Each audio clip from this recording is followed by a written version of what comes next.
हरियाणा के सिरसा से एक अजीबोगरीब मामला सामने आया है, जहां एक बेरोजगार शादीशुदा पति ने नौकरी मिलने के बाद अपनी पत्नी को छोड़ने पर उतारू हुआ है। इसकी वजह जानकर आप हैरान रह जाएंगे।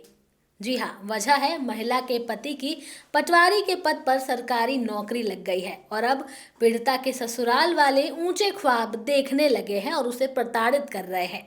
क्या है ये पूरा मामला, चलिए विस्तार से समझते हैं। नमस्कार, आप देख रहे हैं न्यूज़ टाइम। मैं आपके साथ अनु चतुर्वेदी।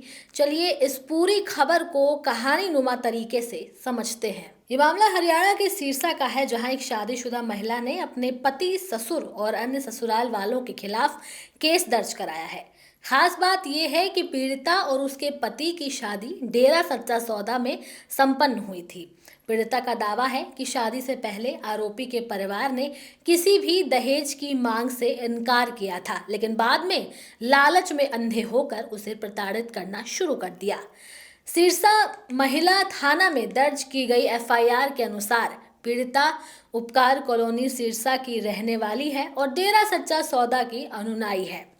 वो अपनी मां के साथ अक्सर डेरे में सेवा करने जाती थी। उस दौरान उस महिला की मुलाकात आरोपी युवक की मां यानी अपनी सास से होती थी। तभी मौके पर चौका मारते हुए उसने पीड़िता की मां से कहा कि उसका बेटा दिव्यांग है और वो अपनी बहू को बहुत प्यार देंगे, साथ ही दहेज की कोई मांग नहीं करेंगे। ये सुनने के बाद पीड़िता के परिवार को यह रिश्ता सही लगा और अगस्त 2024 में दोनों परिवारों की मुलाकात हुई। इसके बाद रिश्ता तय हो गया और अक्टूबर 2024 में डेरा सच्चा सौदा परिसर में दोनों की शादी संपन्न हुई। पीड़िता ने बताया कि शादी के शुरुआती दिनों में सब कुछ ठीक था, लेकिन कुछ ही महीनों बाद उसके पति मनजीत सिंह को हरियाणा सरकार में पटवारी की नौकरी मिल गई। इसके बाद से उसका व्यवहार पूरी तरह बदल गया। वो बार बार दहेज को लेकर ताने देने लगा। पीड़िता का आरोप है कि उसका पति उसे ताने देता था और कहता था कि मैं अब पटवारी हूँ, मुझे तो और भी अच्छे रिश्ते मिल जाएंगे। तुम्हें घर में रहना है तो एक कार और 5 लाख रुपए ला कर दो। विरोध करने पर उसे मारने पीटने लगा और मानसिक रूप से भी प्रताड़ित करता था। यहाँ तक कि वो समाज में बदनाम करने की धमकी देता कि तुम्हारे किसी और पुरुष के साथ संबंध है। सबसे शर्मनाक बात यह है कि जब महिला गर्भवती थी तब भी उसे चैन नहीं मिला। उस दौरान भी उसे मानसिक और शारीरिक प्रताड़ना दी गई। कई बार उसे भूखा रखा गया, परेशान किया गया, जिससे उसकी तबीयत इतनी खराब हो गई कि उसे गर्भपात कराना पड़ा। पीड़िता ने बताया कि जब वो इस बारे में अपने मायके गई तो पंचायत बुलाई गई और दोनों पक्षों में समझौता हुआ, लेकिन कुछ ही दिनों बाद सब कुछ फिर से वैसा ही हो गया, बल्कि प्रताड़ना और बढ़ गई। पीड़िता के भाई ने बताया कि अप्रैल 2025 की सुबह उनकी बहन के साथ जमकर झगड़ा हुआ। उसके साथ मारपीट की गई और फिर जबरन घर से निकाल दिया गया।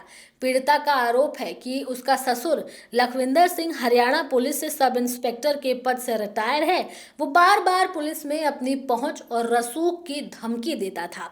वहीं आरोपी पति का कहना था कि उसे किसी की जरूरत नहीं, वो सरकारी नौकरी में है और कहीं और अच्छा रिश्ता कर लेगा। इस पूरे मामले में सिरसा महिला पुलिस थाना में पीड़िता की शिकायत पर एफआईआर दर्ज कर ली गई। पति मनजीत सिंह, ससुर लखविंदर सिंह और अन्य ससुराल वालों के खिलाफ भारतीय दंड संहिता की दहेज प्रताड़ना और अन्य संबंधी धाराओं के तहत मामला दर्ज किया गया है। पुलिस मामले की गंभीरता से जांच कर रही है और आगे की कार्रवाई की जा रही है। हरियाणा में दहेज को लेकर महिलाओं की प्रताड़ना और घरेलू हिंसा के मामले लगातार बढ़ते जा रहे हैं। इससे पहले भी रोहतक, पानीपत और करनाल जैसे जिलों में ऐसे मामले सामने आ चुके हैं, जहां शादी के बाद लड़के वालों ने पहले बिना दहेज की बात कही और फिर बाद में बहू को मानसिक और शारीरिक रूप से प्रताड़ित करना शुरू कर दिया।